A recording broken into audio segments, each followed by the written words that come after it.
Alors pour la dernière escale du jour, direction New Delhi, où nous attend Nicolas Bertrand. Vous avez entendu dans le palmarès, entre guillemets, dont vient de nous parler Grégoire, si l'Inde ne brille pas par ses performances sportives, vous allez voir qu'en matière de dopage, elle s'est fait une jolie place sur le podium.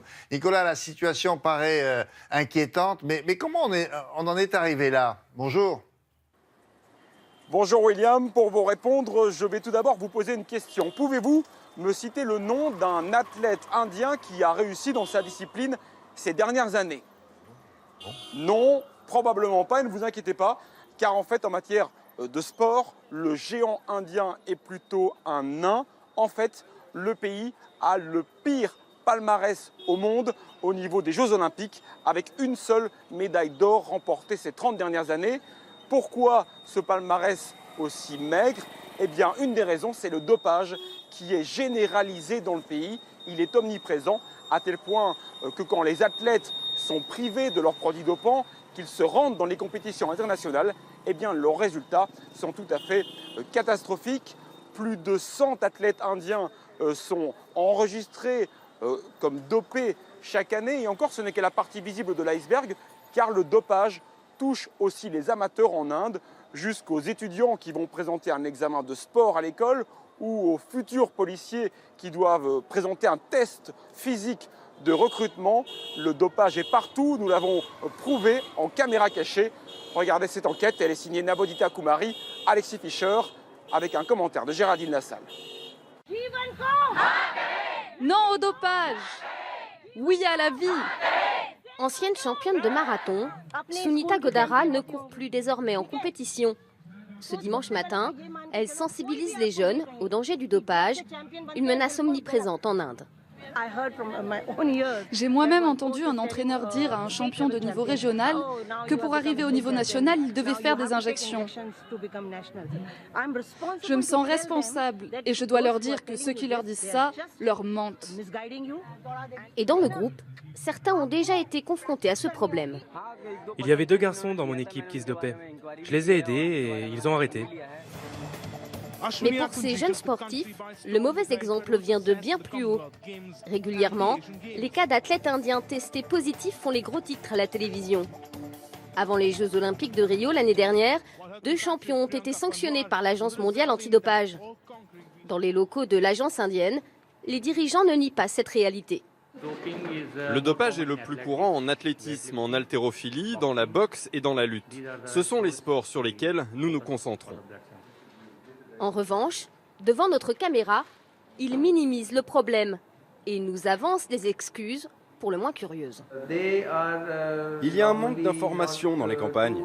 C'est de là que viennent la plupart des athlètes. Ils ne sont pas très au courant que les tests existent et ils utilisent des compléments alimentaires qui n'indiquent pas les substances utilisées et qui viennent des pays étrangers. À 30 km de New Delhi pourtant, ce ne sont pas des compléments alimentaires que nous avons trouvés. L'Haryana est l'un des berceaux du sport indien. Ces jeunes s'entraînent dur pour atteindre leurs objectifs et rêvent peut-être même de participer aux Jeux Olympiques. Lorsqu'on leur demande si le dopage existe autour d'eux, Je n'ai jamais vu personne prendre quoi que ce soit autour de moi. Non, vraiment, je ne l'ai jamais vu. Personne ne se dope ici. On prend que des produits naturels. mais à quelques centaines de mètres de ce terrain de sport, en plein centre-ville, nous nous sommes rendus dans plusieurs pharmacies, en se faisant passer pour un entraîneur et son athlète voulant augmenter ses performances. En caméra cachée, tous ou presque étaient prêts à nous aider. Elle a une compétition dans 2 jours. Qu'est-ce que vous pouvez lui donner? Je peux lui donner des stéroïdes. Est-ce que je peux voir les différents produits que vous avez? Et après quelques secondes, les produits arrivent. Voilà ce que j'ai pour vous. Ils nous proposent de la nandrolone, l'un des stéroïdes les plus connus sur le marché, sans même demander d'ordonnance. Et c'est ce que les sportifs prennent ici? Les boxeurs, les lutteurs? Oui, c'est ce qu'ils prennent tous. Aussi facilement accessibles, ces substances dopantes peuvent alors tenter de jeunes athlètes, avant qu'ils se rendent compte qu'il n'existe pas de miracle pour devenir un vrai champion. Ça c'est terrible ce qu'on vient de voir là. Mais que fait l'agence antidopage indienne? Elle existe pourtant. Est-ce qu'elle fait passer des tests de dépistage, par exemple? Alors sachez que l'agence antidopage indienne indique réaliser 3000 tests par an. À titre de comparaison, en France, un pays qui est beaucoup plus petit, on réalise plus de 5000 tests par an. Et donc oui, l'Inde n'en fait probablement pas assez. Mais sachez que les autorités indiennes en ont marre de cette mauvaise image, ils en ont marre de passer pour des tricheurs et donc ils ont annoncé qu'ils doubleraient le nombre de tests chaque année. Reste à savoir maintenant s'ils vont trouver les moyens financiers, le budget pour réaliser tous ces tests. Et là non plus, ce n'est pas gagné. Nicolas, donc, est-ce qu'on peut dire que si l'agence antidopage faisait mieux son boulot pendant les championnats, par exemple, le problème serait résolu?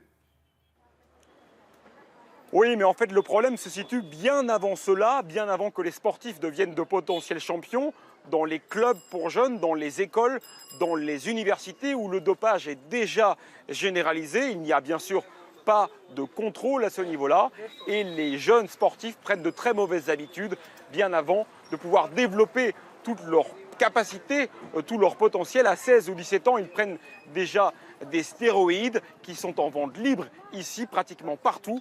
Une triste réalité qui empêchera encore probablement l'Inde de briller sur la scène internationale pendant de longues années. Merci beaucoup, Nicolas. À très bientôt.